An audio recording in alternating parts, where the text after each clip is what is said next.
क्या आप रोज मंत्र जाप करते हैं फिर भी कोई असर नहीं दिखता? आपको मंत्र जागृति का कोई अनुभव नहीं हो रहा?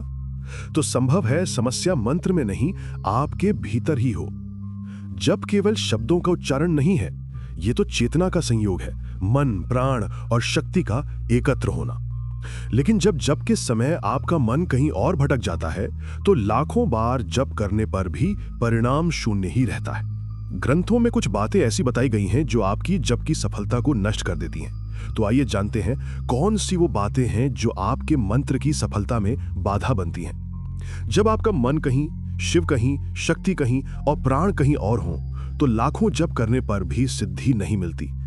अगर आप किसी विवाद के लिए विद्या सीखते हैं, दूसरों के लिए जप करते हैं या दान सिर्फ नाम कमाने के लिए देते हैं, तो ऐसे व्यक्ति को सिद्धि कभी नहीं मिलती। अगर आप मल मूत्र त्याग के बाद शुद्ध ना होकर या अशुद्ध देह से जप करते हैं, तो आपका सारा जाप निष्फल हो जाता है।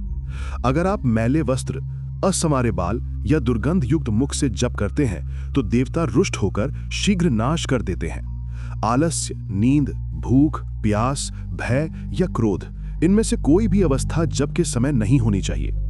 अधिक भोजन, व्यर्थ बातें, विवाद, नियमों का अंध आग्रह, पराई स्त्री का संग और अनुचित लोगों का साथ, इन 6 बातों से भी मंत्र सिद्ध नहीं होता।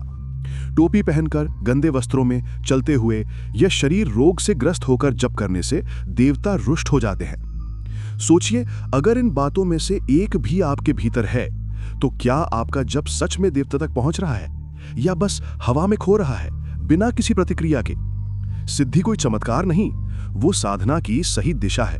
जब मन, प्राण, वाणी और शक्ति एक हो जाते हैं, तभी मंत्र जागृत होता है। अब अंत में देखें उन्हीं ग्रंथों के असली श्लोक जहां ये बातें विस्तार से लिखी हैं। और याद रखिए, मंत्र वही सफल होता है जो साधक के भीतर पूर्ण श्रद्धा और शुद्धता से जन्म ले। अगर आप चाहते हैं कि अगले वीडियो में मंत्र सिद्धि के लक्षण शास्त्रों से बताए जाएं, तो कमेंट में लिखिए। और अगर आपको चैनल पसंद आ रहा है तो वीडियो लाइक और चैनल को सब्सक्राइब जरूर करें।